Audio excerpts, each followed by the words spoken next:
Respirar nunca foi tão difícil. Navegar eu já não consigo mais. Saio na rua, me olho no espelho. Vejo meus olhos e não me reconheço. Daqui de cima não vejo nada mais. Glória a Deus. Tem alguém animado aí? 30 pessoas comigo, hoje vai ser legal. Bom, a gente está começando uma série chamada Frames. O primeiro take foi semana passada, hoje é o segundo. Eu estou muito feliz com tudo que Deus fez. Eu estou muito impressionado também com o feedback que a gente tem recebido de tudo aquilo que a gente experimentou na semana passada.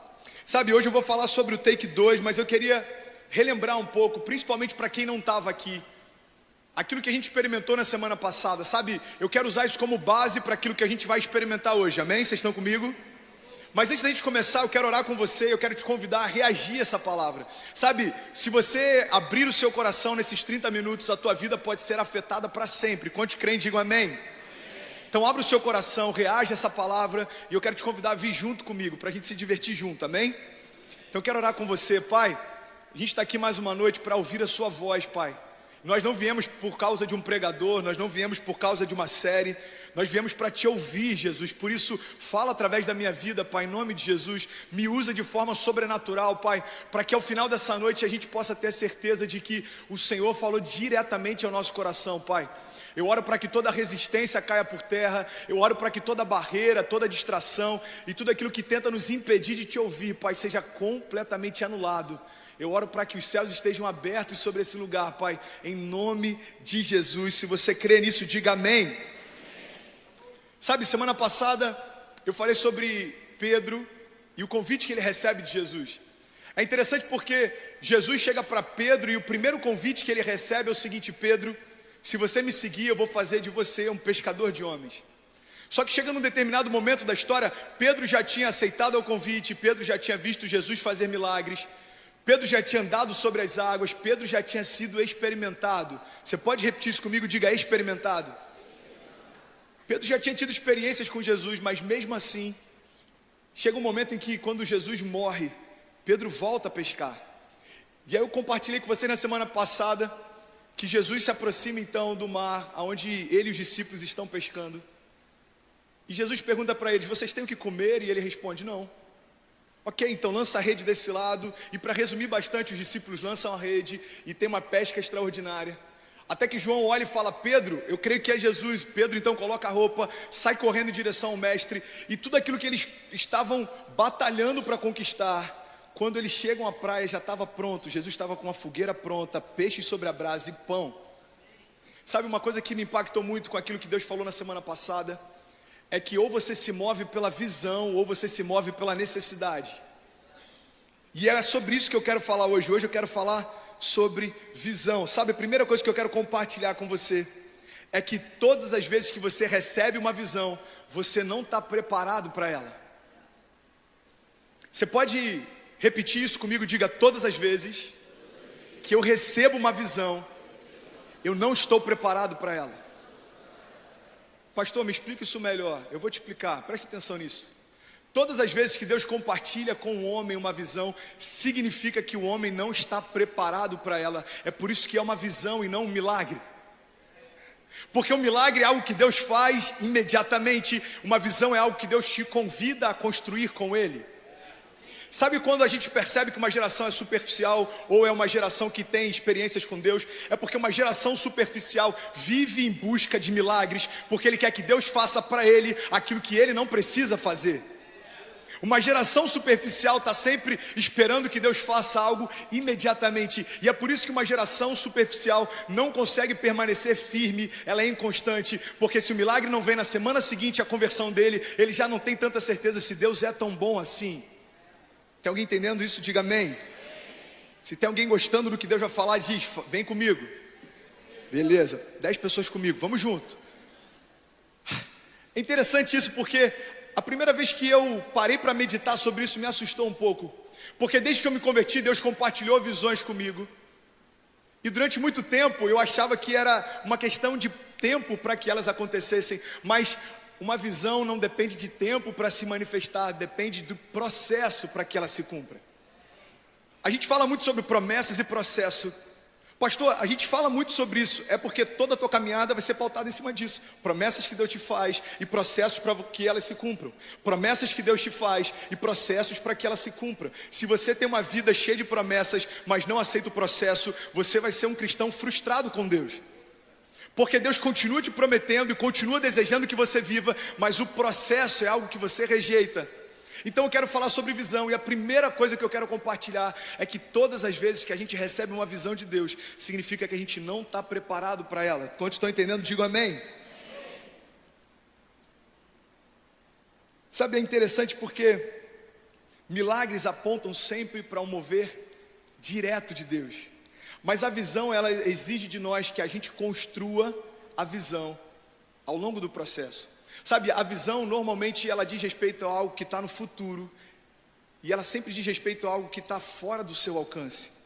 É por isso que Deus te compartilha, porque a visão se cumpre não na força do teu braço, mas na força dele. Sabe, quando Deus te dá uma visão, Ele está dizendo: filho, está vendo isso daqui? Você pode chegar lá, mas eu sou o caminho. Filho, está vendo isso daqui? Isso está acessível para você, mas eu sou o caminho. É por isso que toda visão que Deus dá é impossível alcançar se não for através dele. Sabe, você recebeu uma visão de Deus, então entenda, se você não concluir o processo, você tem apenas uma visão.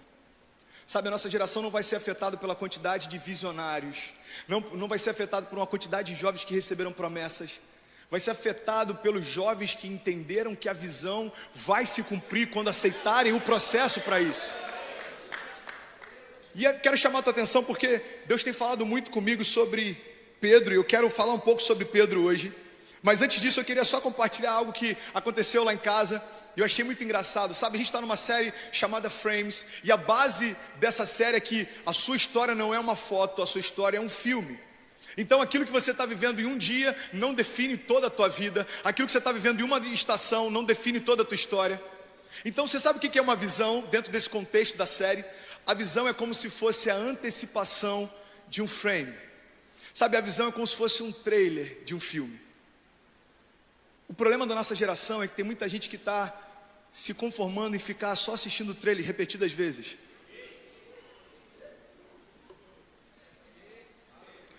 Lá em casa a gente comprou um aparelhinho chamado Apple TV. E tem alguns filmes lá que são muito caros. E tem alguns filmes que são de pré-venda e são mais caros ainda. Eu lembro que quando lançou o Poderoso Chefinho, a gente queria assistir alguns filmes e eu vou logo lá. Filmes para família até $4. Filmes para família até... E sempre aparecia aquela imagem do Poderoso Chefinho. E Cecília falava: papai, eu quero ver o Poderoso Chefinho, eu quero ver o Poderoso Chefinho. E aí o que eu fazia? Eu ia lá e botava no preview, botava no trailer, e ela assistia, sei lá, 1 minuto e meio de filme, e ela falava: pai, eu quero ver de novo. Eu falava: tá bom, filho, trailer não paga, tá tudo certo. Trailer, papai, eu quero ver de novo. Pai, eu quero ver de novo. Pai, eu quero ver de novo. Pai, eu quero ver de novo. Eu não aguentava mais assistir aquele trailer, porque era só um trailer, mas ela achava que aquilo era tudo que tinha disponível para ela assistir.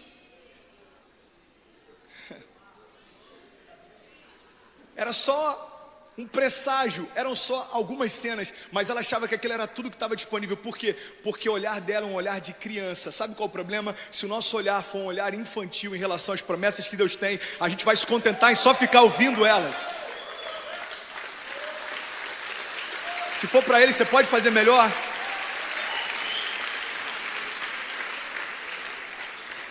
Você vai ficar viciado em vigílias para ouvir profetas trazerem para a tua memória a visão.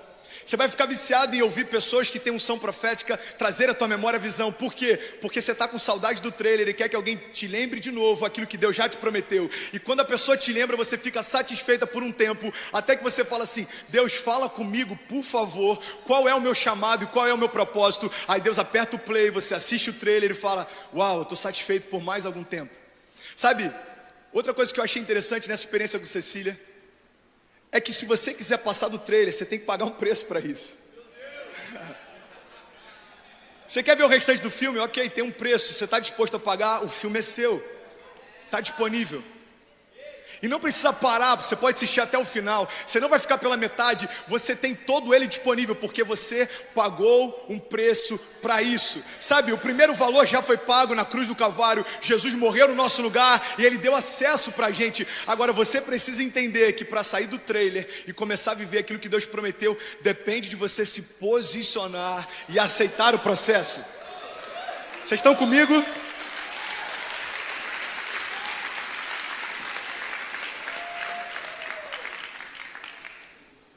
Meu irmão, sempre que você receber uma visão de Deus, tenha certeza de uma coisa: é hora de se mover. Você recebeu uma visão, se mova. Eu compartilhei semana passada sobre Paulo. Paulo era Saulo ainda, está no caminho de Damasco. E aí aparece uma luz sobre ele. Jesus pergunta a Paulo: Saulo, por que me persegues? E então ele fica cego e Ananias vai até a casa dele. Mas lembre-se, quando Ananias recebe uma direção de Deus, por mais que ele hesite um pouco no início, ele se move. Sabe, todos os heróis da fé não foram marcados por coisas que eles quase viveram. Sabe, a nossa Bíblia não está cercada de pessoas que nos inspiram em histórias que eles quase escreveram. Porque aqueles que quase viveram nem foram citados nela praticamente.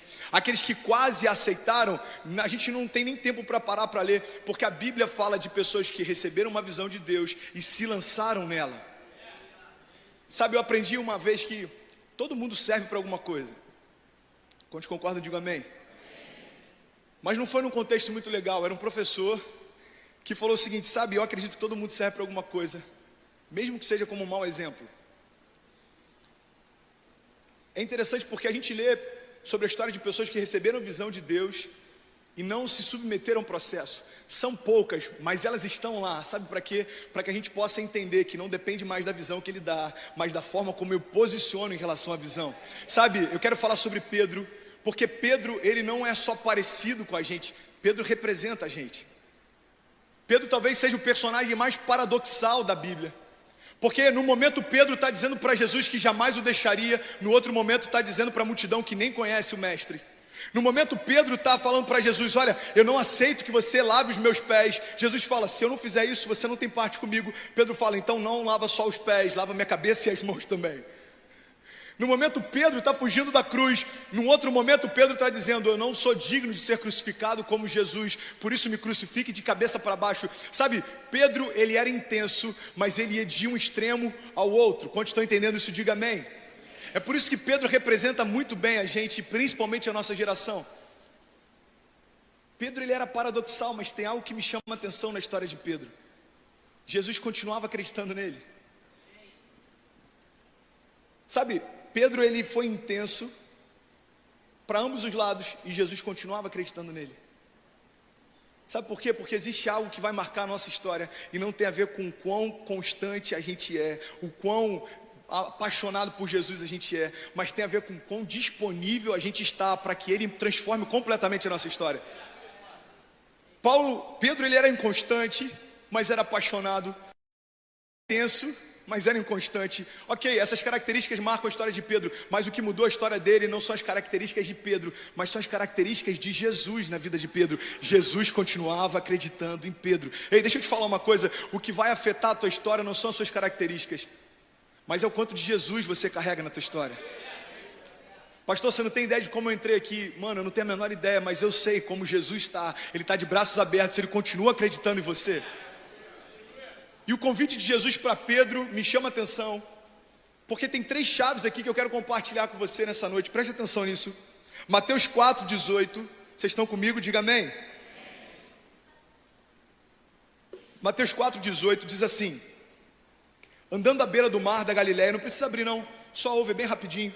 18:19 diz: andando à beira do mar da Galileia, Jesus viu 2 irmãos, Simão, chamado Pedro, e seu irmão André. E eles estavam lançando redes ao mar, pois eram pescadores. Versículo 19. Então disse Jesus: sigam-me e eu os farei pescadores de homens. Vocês podem ler junto comigo? Vamos lá? E disse Jesus: sigam-me e eu os farei. Aqui a gente tem 3 chaves incríveis, cara. Eu estava lendo isso hoje à tarde e elas saltaram aos meus olhos, sabe? Existem 3 ações que Jesus fala nessa simples frase que tem a ver com toda a nossa caminhada com Ele. Preste atenção. Primeiro, Jesus diz: siga-me.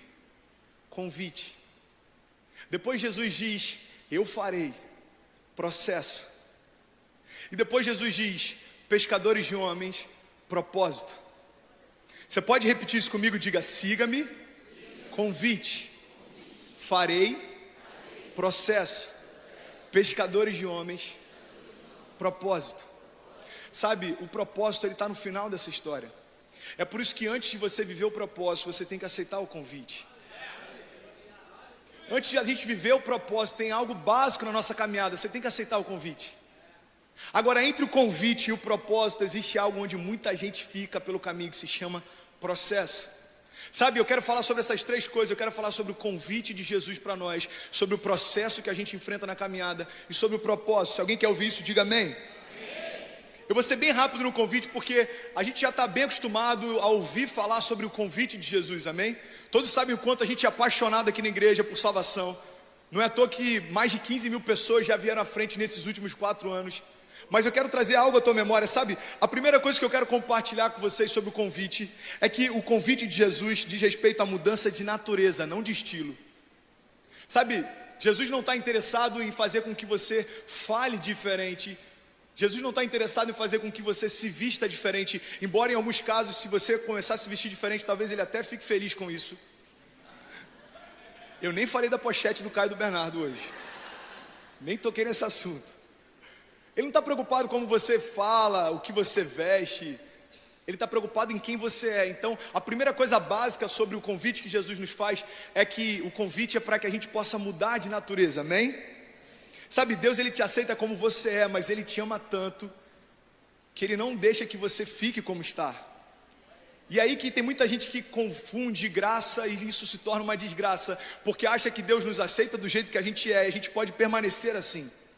A multidão também pensava assim, e é por isso que ela se dispersava quando acabava o pão. Porque Jesus não está convidando você apenas para ouvi-lo falar. Jesus não está convidando você apenas para vê-lo fazer. Jesus está convidando você para ser assim como Ele é. Jesus está dizendo, olha, eu não quero uma geração de seguidores, eu quero uma geração de filhos. Porque o filho carrega o DNA do pai, o filho carrega a essência do pai, o filho tem os mesmos trejeitos do pai. Isso tem a ver com o convite que a gente recebe dele. Sabe, quando Jesus convida Pedro, ele tinha acabado de experimentar a maior pesca da história da sua empresa. A palavra diz que Jesus chega lá e eles estavam uma noite inteira em claro tentando pescar e não tinham conseguido nada. Então Jesus aparece e diz, olha, lança a rede para lá, e eles lançam, e as redes começam a se romper, tamanho era o número de peixes. Você já lembra dessa história? E é interessante porque a palavra diz que depois que esse milagre sobrenatural aconteceu, Jesus chega para eles e convida para que eles possam segui-lo. Está lá em Lucas 5, e lá no final diz assim, quando Simão Pedro viu isso, se prostrou aos pés de Jesus e disse, afasta-te de mim, Senhor, porque eu sou um homem pecador. Pois ele e todos os seus companheiros estavam perplexos com a pesca que acabavam de fazer, como também Tiago e João, os filhos de Zebedeu e sócios de Simão. Então Jesus disse a Simão, não tenha medo, porque de agora em diante você será pescador de homens. Então eles arrastaram seus barcos para a praia. Você pode repetir isso comigo? Diga, arrastaram seus barcos para a praia. Deixaram tudo e o seguiram. Sabe o que me chama a atenção? Preste atenção nisso. O evangelho que muitas vezes a gente ouve por aí quer fazer com que você acredite que Jesus é alguém que vai ajudar a tua empresa de pesca a crescer. Mas vai ter momentos na tua história que o convite dele talvez seja para que você feche a tua empresa de pesca. Sabe, tem muita gente que está achando que quando Jesus entra na minha história é para ele prosperar tudo que eu tenho. Talvez o que ele deseje para a tua história é fazer com que tudo que você tenha acabe para que o que ele tem comece. Pedro vê aquele milagre e fala assim, uau, eu quero te seguir. Jesus fala, ok, eu vou te fazer um convite, vem ser pescador de homens comigo. Pedro não fala, tá bom, Senhor, faz o seguinte, me ajuda então, libera uma palavra para que as pescas continuem sendo maravilhosas, eu vou deixar alguns sócios no meu lugar, e eles vão ficar enviando para mim um prolabore para que eu continue recebendo da minha empresa. Não, a palavra diz que eles então arrastam os barcos até a areia, e deixando tudo para trás, seguem Jesus. Sabe, eu quero compartilhar algo com você em relação ao convite de Jesus. Em alguns momentos o convite que ele te faz vai exigir de você mudar completamente a tua rota. E aí tem muita gente que está se frustrando, porque o evangelho para muitos tem sido apresentado, e o problema não está em quem ouve, o problema está em quem fala. Porque se eu sou atraído pelo evangelho com a promessa de que ele vai me dar tudo o que eu quero, quando eu não tenho tudo o que eu quero, eu me frustro. Agora preste atenção, o evangelho não diz respeito a Jesus te dar tudo o que você quer. O evangelho diz respeito a você aceitar o convite dele e ir para onde ele te chamar. Primeira coisa que eu acho interessante é que Pedro deixa tudo para trás e ele entende que aceitar o convite significa, em alguns momentos, mudança de rota. Sabe, a importância do convite a gente já sabe, eu não quero me prender muito a isso. Eu quero falar um pouco sobre o processo, porque é nele que a maior parte da nossa geração se perde. Eu quero falar sobre o processo, sabe? Martin Luther King, ele disse algo que eu achei interessante. Ele falou assim: eu não sou quem eu gostaria de ser, e eu não sou quem eu poderia ser ainda, e eu também não sou quem eu deveria ser, mas graças a Deus que eu não sou mais quem eu era. Alguém se enxerga nisso? Diga eu. Cara, eu não sou quem eu gostaria de ser ainda, eu não sou quem eu poderia ser, mas graças a Deus que eu não sou o André de 11 anos atrás. E a cada dia eu prossigo para aquele André que Jesus deseja ver, e a cada dia eu me distancio daquele André que nem eu quero ver de novo. Eu estava compartilhando com alguns jovens esses dias, eu acho que foi na viagem para Cabo Frio, e tem gente que às vezes me vê falando de propósito e acha que eu sempre fui um cara extremamente cheio do fruto do Espírito e, enfim, apaixonado pelo propósito. Mas no início da minha caminhada, o que eu mais lia era sobre um Deus que pode prosperar a tua finança, um Deus que pode mudar os teus bens, um Deus que pode te dar todas as coisas. Eu conheci o Deus que pode todas as coisas, mas eu não conhecia ainda um Deus que era Pai. Eu lembro de uma vez que eu estava com os meus pais, e hoje eles estão aqui me ouvindo, e a gente discutiu na frente do escritório. Eu estava dentro do carro e eu dei um murro no para-brisa do carro, e eu quebrei completamente o para-brisa do carro. Eu lembro da vergonha que eu senti do meu pai, porque quando você está na adrenalina, você faz coisas impensadas, mas quando ela baixa, você tem vergonha do que você fez. Quantos aqui entendem o que eu estou falando?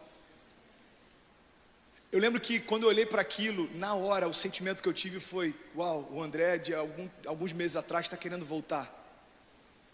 Mas o que é incrível é que conforme a gente vai caminhando com Jesus, essa distância ela está tão grande que você nem se lembra mais onde é que ficou. Pastor, como é que era o André de 11 anos atrás? Cara, eu tenho algumas vagas memórias de alguns testemunhos que eu tenho, mas eu estou tão focado naquilo que Deus quer fazer na minha história, que eu não lembro mais daquilo que eu vivi para trás. Quantos estão entendendo isso? Diga amém.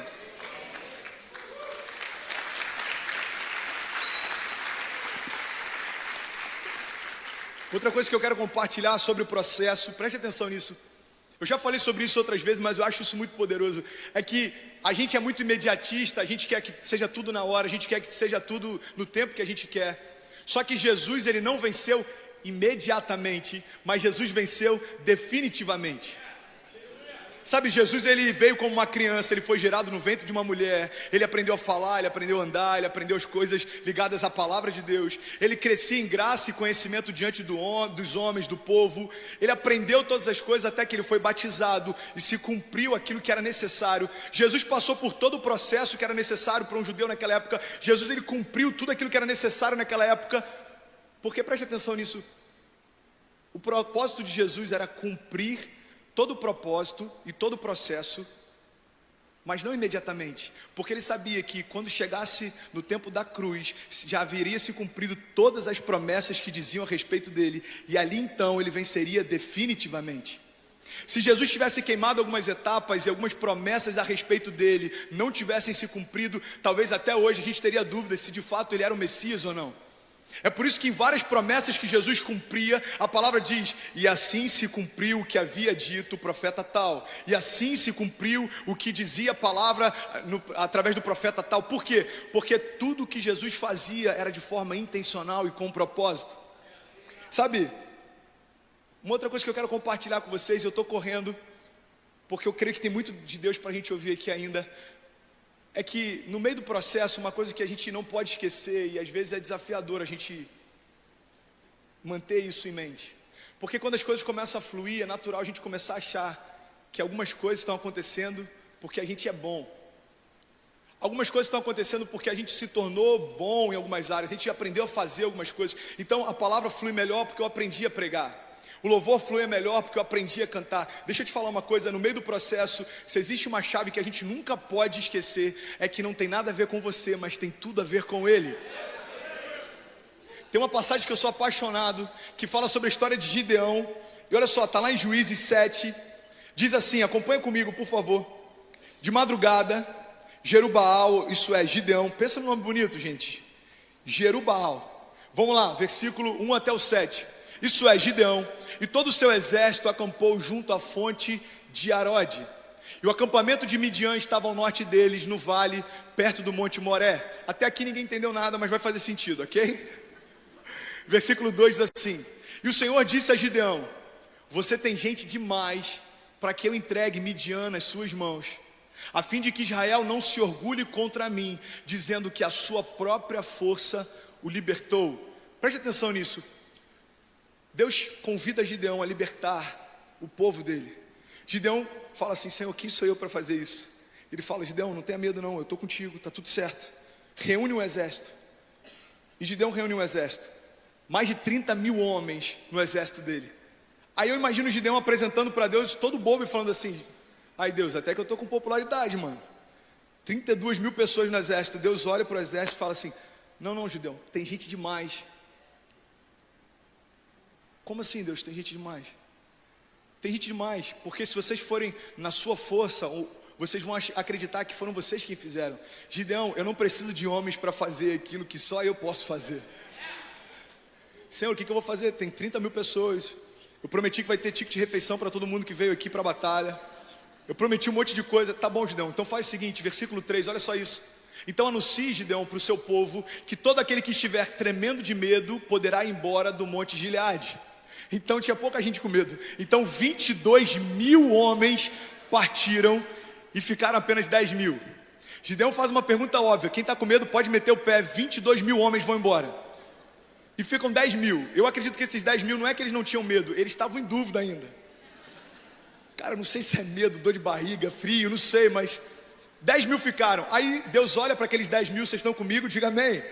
Deus olha para aqueles 10 mil, versículo 4 diz: mas o Senhor tornou a dizer a Gideão: Gideão, tem gente demais ainda, cara. Faz o seguinte, desce com eles à beira da água, e eu separarei os que ficarão com você. Se eu disser, este irá com você, ele irá. Mas se eu disser, este não irá com você, ele não irá, ok? Versículo 5. Então Gideão levou os homens à beira da água, e o Senhor lhe disse, sabe o que eu acho interessante? O Senhor lhe disse, tem gente demais. O Senhor lhe disse, continua com gente demais. O Senhor lhe disse, vá até o lugar. O Senhor lhe disse, faça isso. É impossível cumprir os propósitos de Deus se a gente não conseguir ouvir o que Deus está falando, amém? Gideão marcou uma história não pelo tamanho do exército que tinha, mas em primeiro lugar porque ele ouvia o que Deus falava. Olha que interessante. Aí o Senhor disse para Gideão: separe aqueles que beberem a água lambendo como faz o cachorro, daqueles que se ajoelharem para beber. Eu não vou exemplificar porque seria ridículo, ok? Mas você sabe como um cachorro bebe água. Então aqueles que beberem como um cachorro, sem olhar para baixo, esses são os que eu quero. E aqueles que se ajoelharem para beber, pode mandar embora. Então todos os demais se ajoelharam para beber, versículo 7, e diz o número... Não, volta lá por favor. Versículo 6, o número dos que lamberam a água levantando-se com as mãos à boca foi de 300 homens, e todos os demais se ajoelharam para beber. Versículo 7, então o Senhor disse a Gideão: bom, Gideão, já foram embora 22 mil na primeira leva, já foram embora mais 10 mil agora, então faz o seguinte, com os 300 que você tem, que beberam a água como um cachorro, por conta desses 300 eu livrarei vocês, e eu entregarei os midianitas nas suas mãos, e mande para casa todos os outros homens. Você pode dizer glória a Deus por isso? Sabe o que me chama a atenção nisso?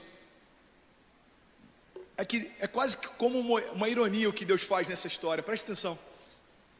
Deus deixa bem claro que Ele não precisa de 30 mil homens, tampouco Ele precisa de 10 mil homens, e com 300 Ele cumpre exatamente aquilo que Ele havia falado. Eu não sei se vocês lembram como a gente terminou a pregação da semana passada, mas eu compartilhei algo que eu ouvi de um pastor chamado Steven Furtick, que ele fala sobre não tem importância como vai ser, mas o que importa de fato é quem está com você. Quantos lembram disso? Meu irmão, então confia em quem e esquece o como. Sabe, o processo tem momentos em que a gente vai ser convidado a fazer coisas que parecem loucura, mas se a gente entende quem está direcionando, não tem por que temer. Gideão com 300 fez algo que ele acreditava que talvez com 30 mil não seria possível. Vocês estão comigo? Acompanha por favor aqui. Sabe, tudo que Deus nos pede, olha que lindo isso, cara. Tudo que Deus nos pede, na verdade Ele já tem. Tudo que Deus nos pergunta, na verdade Ele já sabe. Nós é que precisamos saber. Você sabia que quando Jesus chega para os discípulos e perguntam quem vocês dizem que eu sou, Jesus sabe quem Ele é, mas na verdade Ele quer que os discípulos reflitam quem de fato Ele é. Vocês estão comigo, gente? Amém? Sabe, quando Jesus chega para Pedro e pergunta: Pedro, tu me amas? Na verdade o que Jesus quer é que Pedro reflita se de fato ele o ama. E por isso que ele pergunta 3 vezes, porque por 3 vezes Pedro negou, por 3 vezes ele teve a oportunidade de se redimir. Sabe, tem perguntas que Deus nos faz, na verdade Ele já tem as respostas, quem precisa delas somos nós.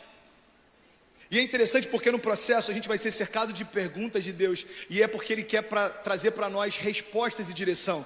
Acompanha comigo por favor, está lá em Marcos, capítulo 14, se tiver com a sua Bíblia, abre rapidinho, Marcos 14, versículo 27.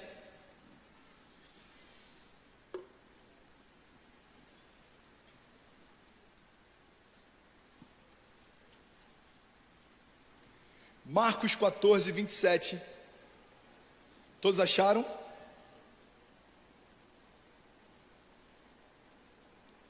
Diz assim: e disse-lhe Jesus: vocês todos me abandonarão, porque está escrito: ferirei o pastor e as ovelhas serão dispersas.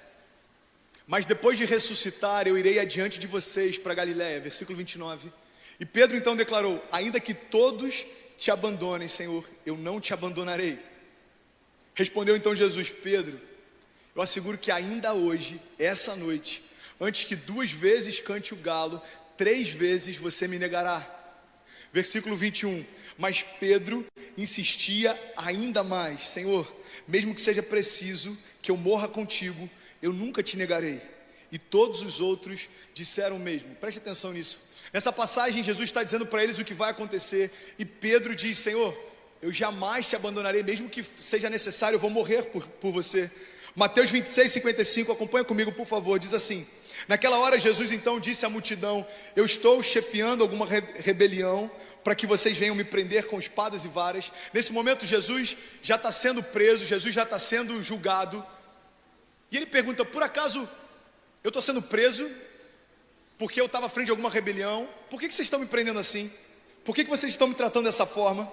Todos os dias eu estava ensinando no templo e vocês não me prenderam, mas tudo isso aconteceu para que se cumprissem as escrituras dos profetas. Pode ser baixinho o volume, por favor.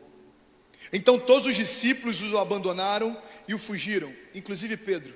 E diz assim: e os que prenderam Jesus o levaram a Caifás, o sumo sacerdote, em cuja casa se haviam reunido os mestres da lei e os líderes religiosos. Mas Pedro o seguiu de longe até o pátio do sumo sacerdote, entrou e sentou-se com os guardas para ver o que aconteceria. Pode colocar na tela para mim, por favor? Versículo 58. Gente, preste atenção, não perde nada. A gente está no final do segundo tópico, e eu tenho certeza que algumas chaves vão virar dentro de você. Se puder, coloca para mim na mídia, por favor, Mateus 26, versículo 58. Acompanha aqui, diz assim: e Pedro o seguiu de longe até o pátio do sumo sacerdote. Você pode repetir isso comigo? Diga: Pedro seguia Jesus de longe. Você pode dizer mais uma vez? Diga: Pedro seguia Jesus de longe. Olha que interessante. Pedro um pouco antes diz para Jesus: Senhor, mesmo que seja necessário morrer por você, eu nunca te abandonarei. Algumas horas depois a palavra de Deus diz que Pedro não só o negou, como o acompanhava de longe. E uma coisa me chama a atenção, preste atenção nisso. Se Pedro tinha medo de morrer a ponto de negar que conhecia Jesus, por que ele não foi embora? Por que ele não foi para longe? Por que ele não foi para outra cidade? Por que ele não trocou de roupa? Por que ele não se mudou? Por que ele não foi para longe de tudo que estava acontecendo? Sabe, é porque Pedro tinha medo de abandoná-lo de vez, mas não tinha coragem de acompanhá-lo de perto. Preste atenção, meu irmão, porque a gente se encontra no papel de Pedro muitas vezes na nossa caminhada. Preste atenção nisso. Pedro tinha medo de abandonar Jesus de vez, mas não tinha coragem de acompanhá-lo de perto. Pastor, me dá um exemplo prático nos dias de hoje. Eu vou te dar. É aquelas pessoas que têm medo de sair da igreja porque não querem ir para o inferno, mas não têm coragem de caminhar com Jesus a ponto de se parecer com Ele. Pastor, não se encaixou na minha história. Tá bom, vou dar outro exemplo. São aquelas pessoas que têm vergonha de se dizerem crentes ou evangélicos, preocupados com o que vão falar, mas não têm coragem de se posicionar, embora gostem de ouvir as promessas que são liberadas sobre a igreja. Deixa eu te falar uma coisa. Sabe como é frustrante você ser um simpatizante da fé? É porque você vai estar sentado numa cadeira ouvindo promessas que você nunca vai viver, ouvindo palavras liberadas sobre coisas que você nunca vai experimentar. Por quê? Porque o reino não é para aqueles que simpatizam com Ele, o reino é para aqueles que estão dispostos a dar a vida por Ele. O reino não é para quem ouve e gosta de ouvir. Se for para Ele, você pode aplaudir mais forte.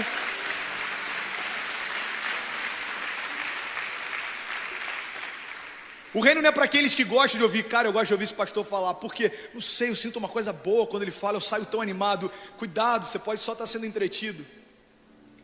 Cara, eu gosto de ouvir, cara, porque eles falam sobre chaves da casa própria, chaves disso, promessas. Cuidado, meu irmão, você pode estar sendo entretido com promessas que você nem faz parte delas. Porque as promessas para a igreja, você tem que fazer parte de algo bem básico, ser igreja. Não, mas eu dizimo, eu não sou crente, mas até dizimo. Não estou dizendo fazer parte de um hall de membros de uma instituição. Eu estou falando você ser filho. Porque a palavra de Deus diz que mesmo aqueles que fazem parte de um hall de membros, mesmo aqueles que dizimam, mesmo aqueles que ofertam, mesmo aqueles que expulsam demônios, mesmo aqueles que falam em línguas estranhas, mesmo aqueles que fazem coisas em nome de Deus, se não tiverem relacionamento com Ele, quando chegar o grande dia, Ele vai falar, desculpa filho, mas eu nem te conheço. Cara, o que é louco em Pedro? Presta atenção. Ele tinha medo de abandonar Jesus de vez, mas ele não tinha coragem de acompanhar de perto. Sabe, muitas vezes a gente faz isso. É quando a gente trata a caminhada com Jesus de forma conveniente. Tem alguém entendendo isso? Diga amém. Olha o que diz aqui Lucas 22:54. Diz, então prendam. Eu sei que eu estou lendo algumas passagens um pouco fora de contexto, mas é só para a gente ganhar tempo. Diz assim, então prendam, e levaram para a casa do sumo sacerdote, e Pedro o seguia à distância. Outra passagem falando do mesmo momento. E Pedro então o seguia à distância, mas quando acenderam um fogo no meio do pátio, e se sentaram ao redor dele, Pedro sentou-se com eles. Pode seguir. E uma criada então o viu sentado à luz do fogo. E uma mulher olhou para Pedro fixamente e falou, ei, esse homem estava com ele. Pode seguir. Mas ele negou e disse, mulher, eu não o conheço, eu nem sei quem ele é.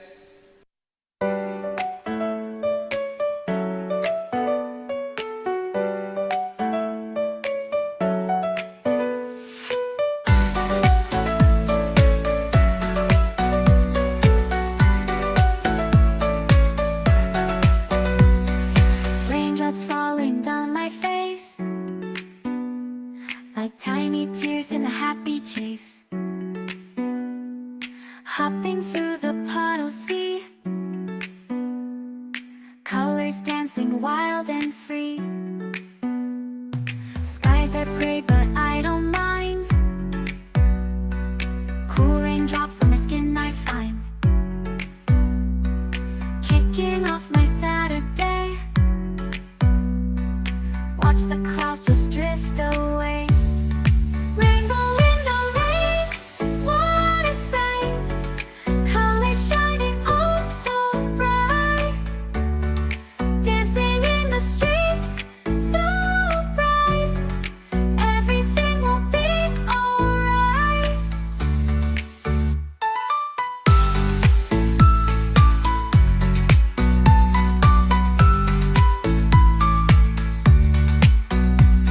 Umbrella spinning, twirling round,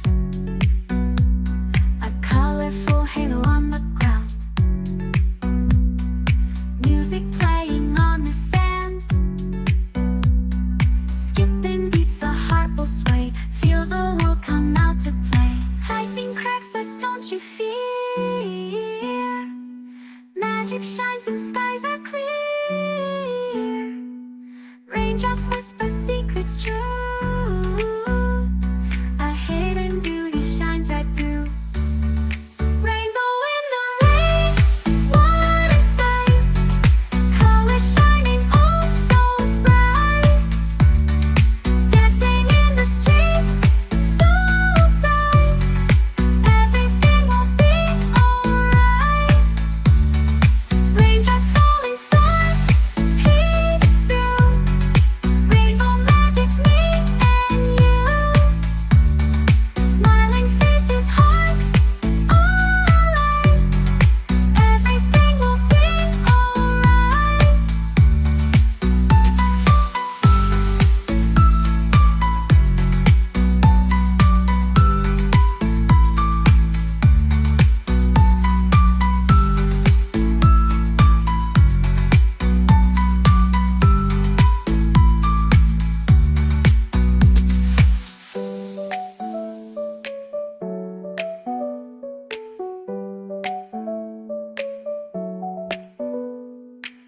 Raindrops fall and sun peeks through.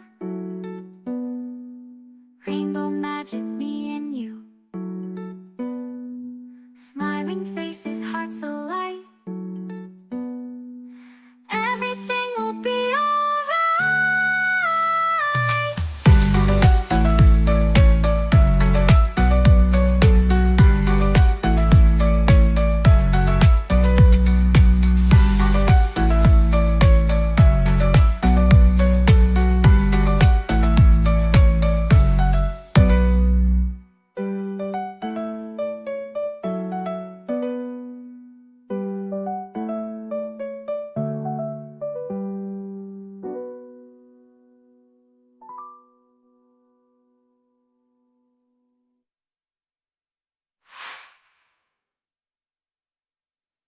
Pouco depois, um outro homem olhou para Pedro e disse: ei, você também é um deles, eu sei quem você é, eu vi você com Jesus. E Pedro disse: homem, não sou eu.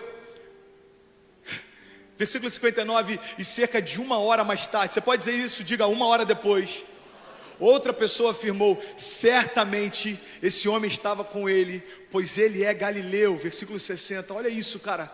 E Pedro então respondeu: homem, eu não sei do que você está falando. E falava ele ainda quando o galo cantou. Olha que louco isso. Versículo 61.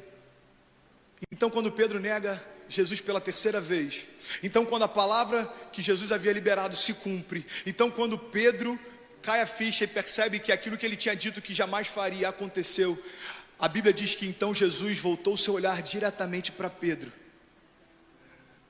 Então Pedro se lembrou da palavra que o Senhor lhe tinha dito: antes que o galo cante, hoje você me negará 3 vezes. Pode seguir. E saindo dali, chorou amargamente. Meu irmão, acompanha comigo, cara, eu sou louco por essa passagem. Sabe por quê? Porque eu acho interessante imaginar o olhar que Pedro teve quando o olhar dele se encontrou em Jesus. Pedro não só negou Jesus e percebeu o que havia feito, o próprio Jesus percebeu também e olhou fixamente para ele. Você consegue imaginar como que esses olhares se cruzarem? Agora, sabe o que é mais louco? Vocês estão comigo? Diga amém. É que quando o olhar de Jesus se cruza com o olhar de Pedro, o que acontece não é um olhar de ódio da parte de Jesus, e é por isso que Pedro se constrange. É porque o olhar de Pedro mudou, mas o de Jesus não. O olhar de Pedro agora é alguém que tem medo e foge. O olhar de Jesus é alguém que está lá, sentindo dores e continua acreditando em Pedro. Sabe, eu consigo imaginar no olhar de Jesus, Pedro lembrando do primeiro convite que ele fez: ei Pedro, segue-me e eu farei de você um pescador de homens. Ei Pedro, aceita o meu convite, vive o meu processo e eu vou te mostrar o propósito. Sabe, Pedro olha para Jesus e se vê no olhar dele, é por isso que ele tem vergonha.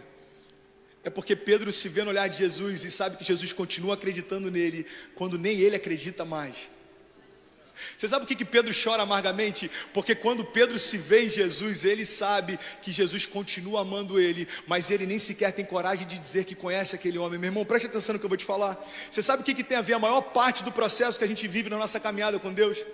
A maior parte do nosso processo tem a ver com a gente descobrir quem realmente nós somos.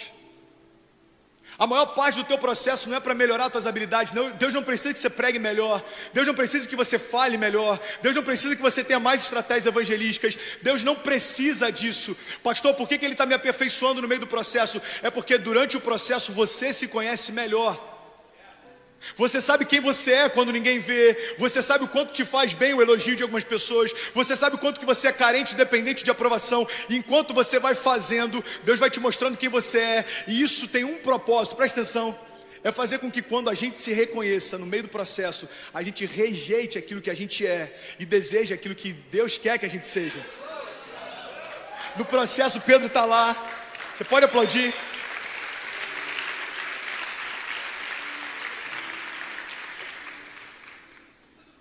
Pastor, qual que é o propósito de eu me encontrar no processo? É para que você olhe para quem você é e você deseje nunca mais ser aquilo.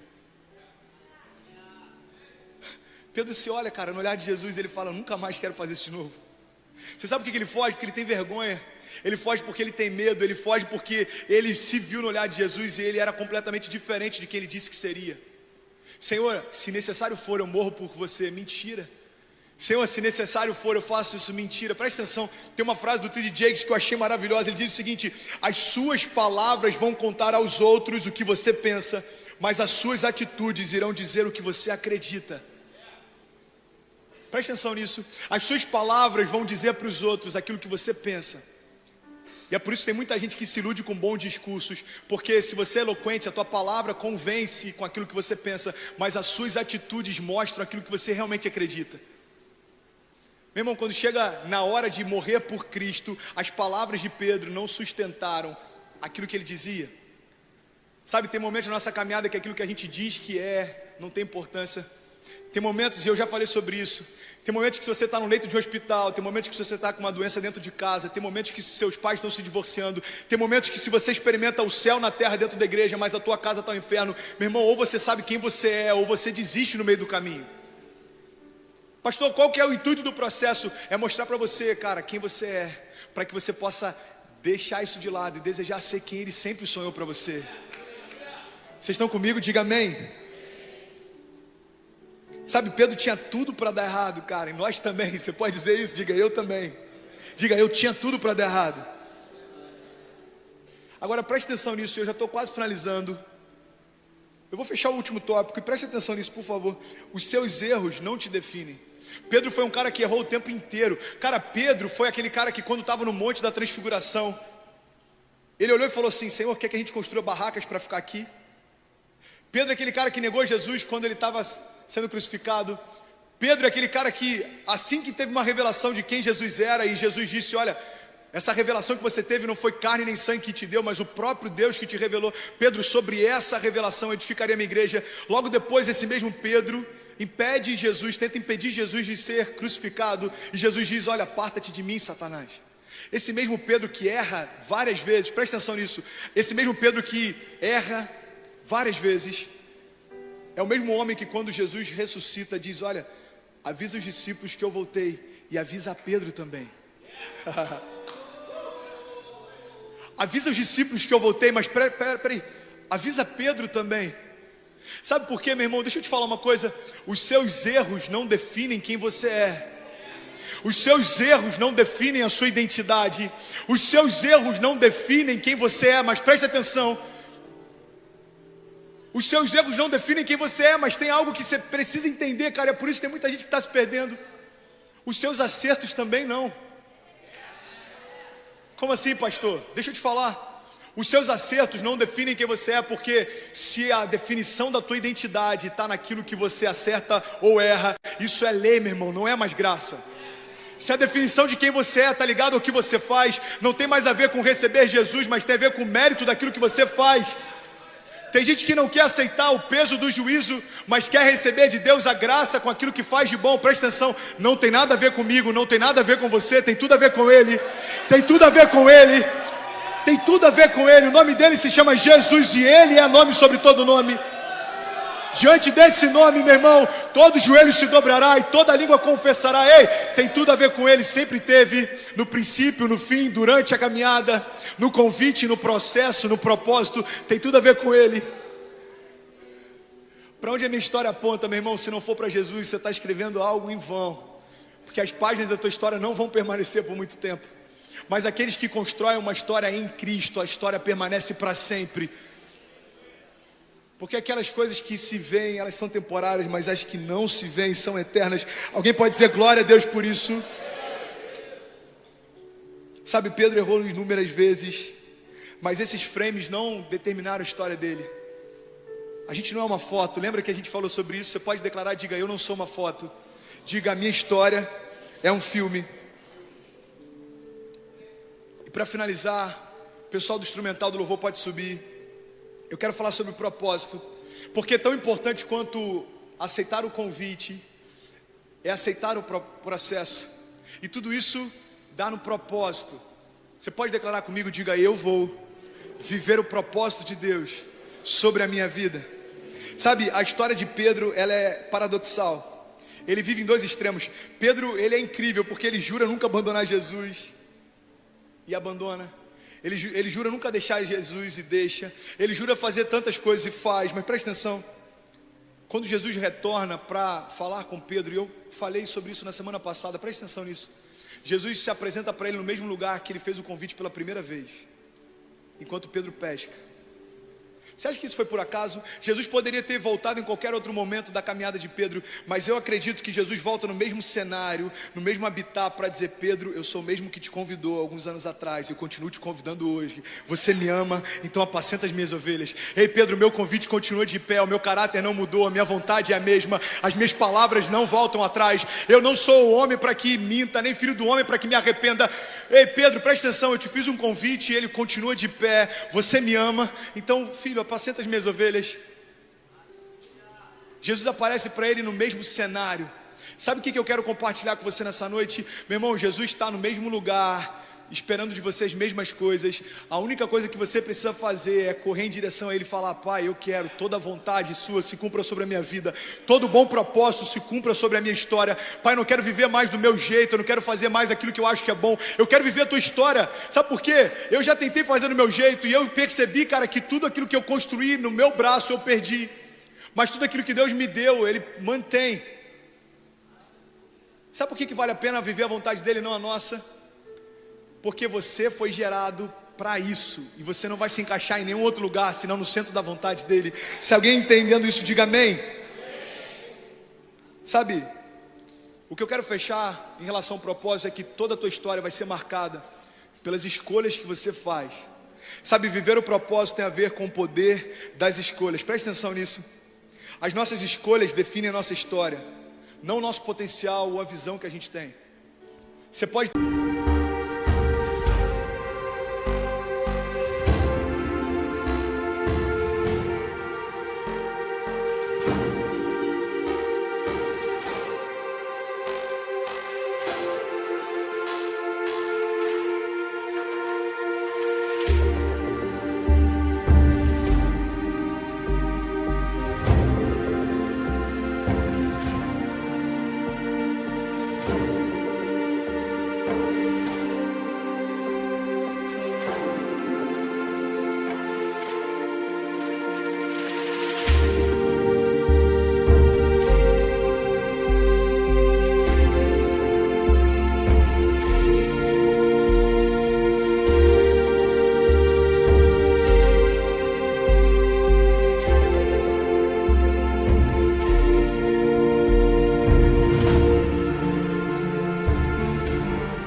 uma visão incrível, mas se fizer as escolhas erradas, ela nunca vai se concretizar.